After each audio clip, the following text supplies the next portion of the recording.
What's going on, Instagram? So I wanted to show you guys something that I think is really awesome. This is the new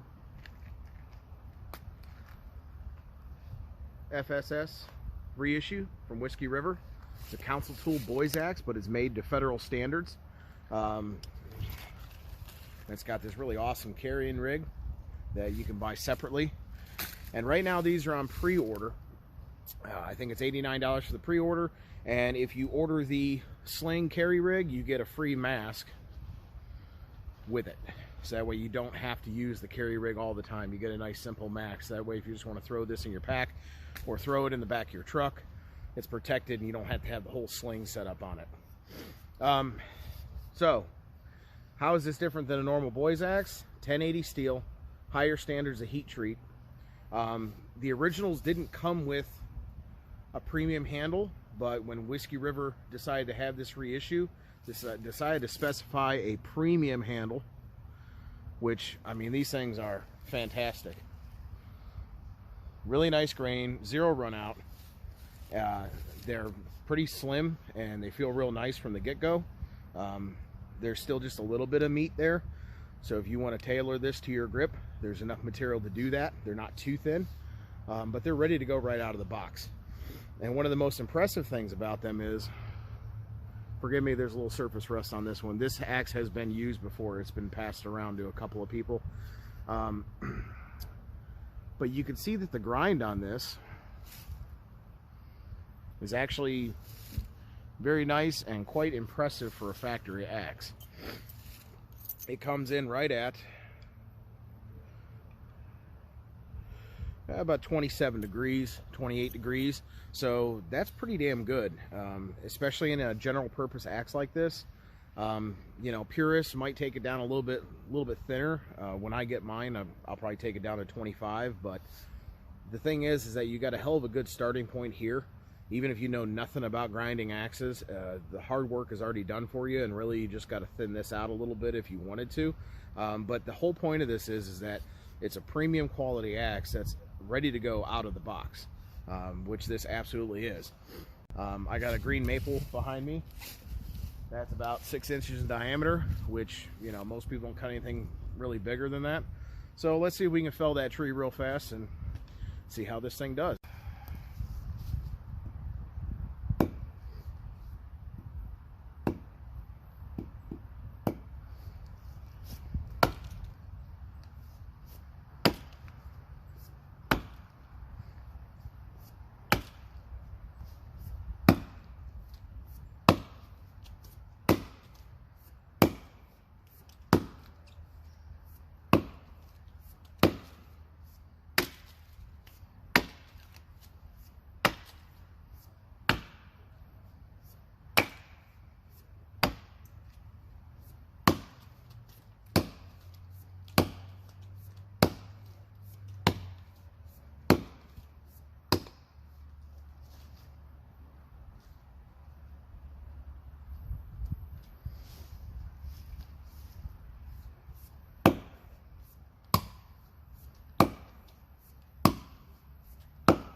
notch out and have it as neat as possible.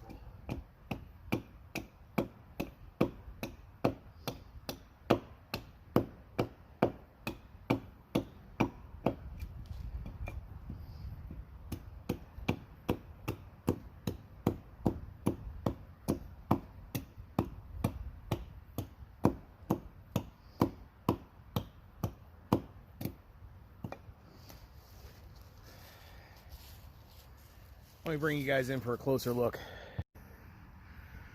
All right, you can see our notch. When I'm felling with an axe, I like to go about halfway through the tree, because a lot of the time I'll just come up here above the hinge and I'll sink my bit in down at a 45-degree angle until I hit about 2 inches here.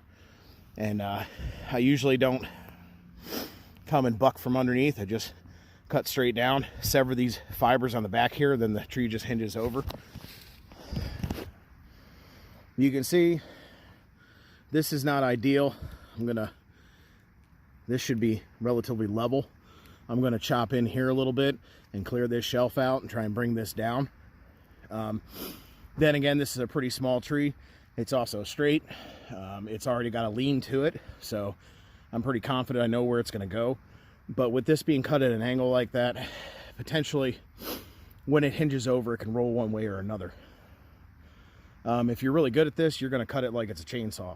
But again, nobody really gets that much stand practice with an axe nowadays. So we're making do.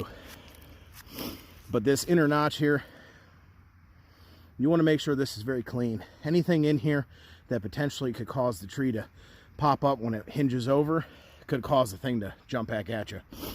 But I've cleared most of the branches around this area. I make sure I got plenty of avenues of escape. So we're going to clean this up a little bit, and then we're going to go ahead and make the back cut and let it drop.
Well, shit. Well, our hinge wood's holding, but we're hung up in the trees. So now I gotta try and get this damn thing down. That hinge wood's working real well.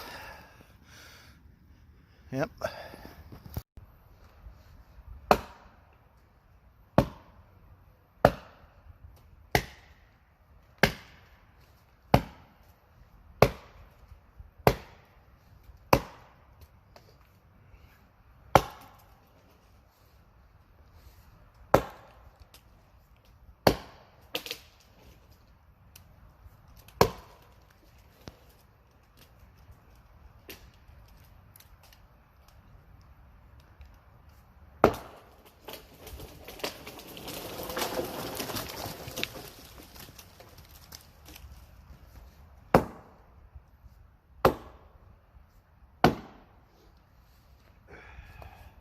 I believe it's going to go that way.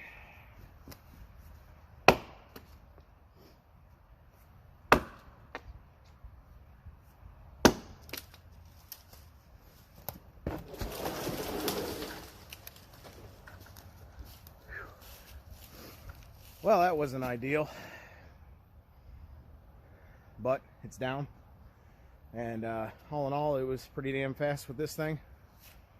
So let's do a little bit of bucking with it.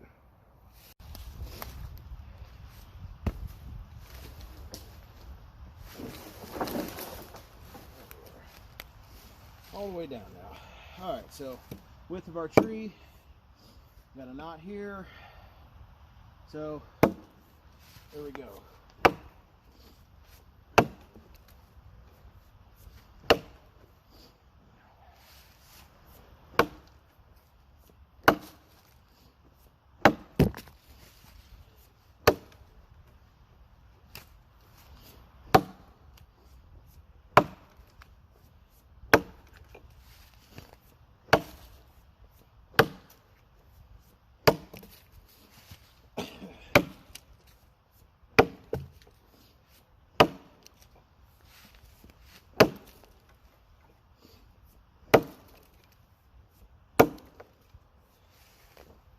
Switch to the other side.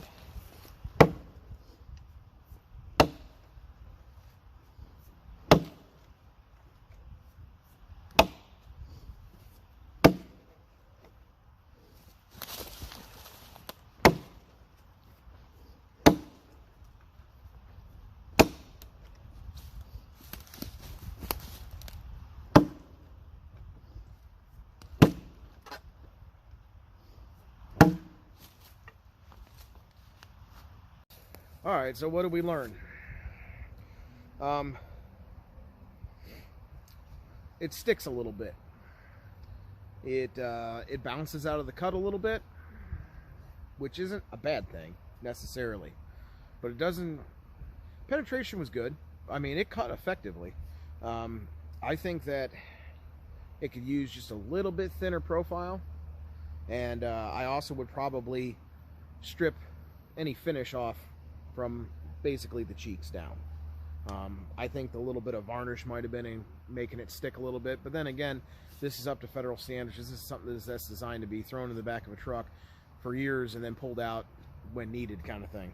So if that's what you want in an axe, you want something that's just, you know, can be stored away and pulled out when needed, then leave that on there. But if you intend on using the hell out of this thing, I mean, that'll wear off pretty. It probably would wear off in pretty short order anyway if you really were using it. But I probably would go ahead and just, from here forward, make that bare steel just for my own preference.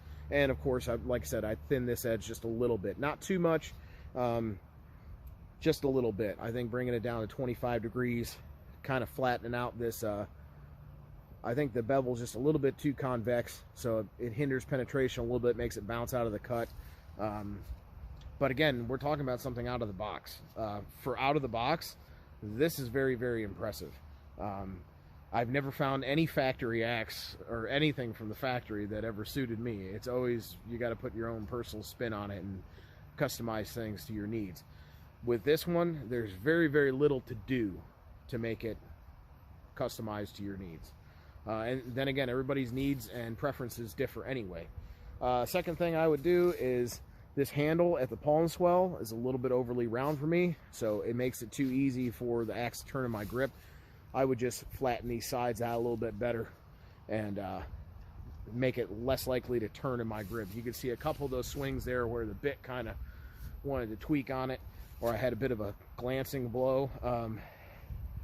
It's not because I'm horribly out of practice, it's because the grip's too round, right? Again, you know, personal preference. Some people like different things. The thing about this is that the bare bones of what you're getting for $89 is fantastic. You're getting a good quality American-made head, 1080 steel. It's hung right, you know, it's nice and tight. There's absolutely no wiggle or anything like that. I see no gaps anywhere around it.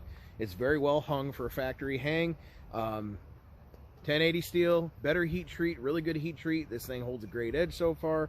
There's no damage whatsoever. You can tell just by the way it feels. I did brush a file past it just to kind of get an idea of where the hardness was at, and it's real nice. The factory edge is ready to go out of the box. It does work. It works quite well, as you've seen. I mean, it bucks very, very well for a box, for an axe that's straight out of the box. And it comes with a premium handle that is already very, very nicely shaped and thin. Could it use a little bit of tweaking? Sure. I'm really glad there's no varnish on the handle. This is treated with boiled linseed oil, so it's really easy to maintain that. You don't have to sit there and spend an hour scraping all the damn varnish off. This is a hell of a bargain for 89 bucks. And so, anyway, happy Thanksgiving, guys. Thank you for watching me again. Thank you for looking at all this craziness. But it's going to be getting dark in a couple hours, and I got to get the rest of this bucked up and start getting it back to the house. So, you guys have a good one.